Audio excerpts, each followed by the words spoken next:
Assalamualaikum warahmatullahi wabarakatuh. Selamat pagi Sobat Kopsi Kasadonyo. Perkenalkan, saya Marsha Heldan Putri Ihsania. Saya Arik Atullah. Kami dari SMA Negeri 2 Padang dengan judul penelitian Bispread Biomimetic Stingray Bearwater Design untuk mengurangi abrasi pada studi kasus Tugu Merpati, Pantai Padang. Padang mempunyai karakteristik pantai landai berpasir berpotensi terjadinya abrasi, seperti yang terjadi di Tugu Merpati pada tahun 2019. Solusi untuk mengurangi dampak abrasi dengan membangun pemecah ombak alami maupun buatan. Namun, belum ada pemecah ombak yang ada di Tugu Merpati. Untuk itu, diperlukannya rancangan pemecah ombak yang efektif dengan mengimitasi biomimetics. Berdasarkan latar belakang, tujuan penelitian ini diantaranya: pertama, mengidentifikasi karakteristik pantai di Tugu Merpati. Yang kedua, mengidentifikasi karakteristik ombak di Tugu Merpati. Yang ketiga, membuat desain rancangan pemecah ombak berdasarkan karakteristik pantai Padang. Metode penelitian yang kami gunakan ada dua.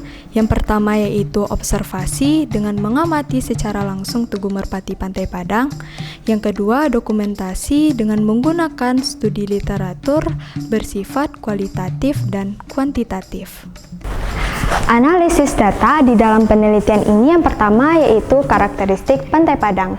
Pantai Padang merupakan pantai landai berpasir berbentuk pantai lurus. Bentuk pantai ini di sekitar kawasan muara sungai berupa endapan sedimen pasir. Pantai ini umumnya berenergi gelombang cukup tinggi, yaitu besar dari 2 meter pada musim angin barat. Adapun data-data yang diperlukan dalam karakteristik Pantai Padang ini yang pertama yaitu data tanah dan sedimen. Diambil dari jurnal Verli, Rifardi, dan Afrizal tahun 2012, di mana mereka mengukur diameter rata-rata sedimentasi Pantai Padang. Mereka membagi menjadi 3 ruang. Ruang pertama kuarsan dengan ukuran 0,82, ruang kedua kuarsan dengan ukuran 0,63, ruang ketiga medium sand dengan ukuran 1,06. Yang kedua yaitu data angin.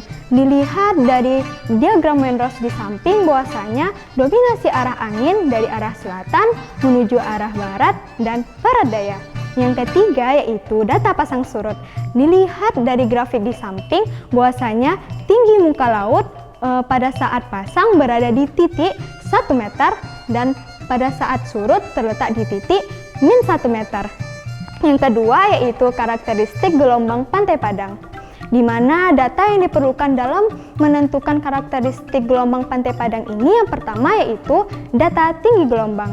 Dilihat dari tabel di samping bahwasanya rata-rata maksimum tinggi gelombang yaitu 1 meter dan data rata-rata minimum tinggi gelombang Pantai Padang yaitu 0,5 meter. Yang kedua yaitu data rata-rata periode gelombang. Kami bagi menjadi 3. Yang pertama yaitu periode gelombang pada saat tenang, di mana periodenya 10,5 sekon. Yang kedua yaitu periode gelombang besar, di mana rata-rata waktunya 9,8 sekon. Dan yang ketiga yaitu periode gelombang angin, di mana waktunya 0,875 sekon.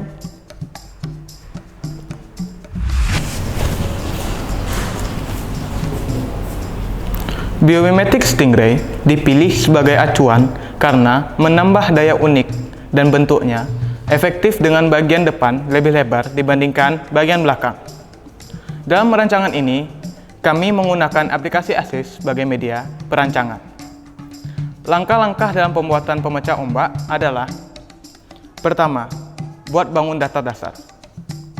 Kedua, dari bangun datar dasar tersebut, diubah bagian sisi kiri dan sisi kanan membentuk sudut tertentu.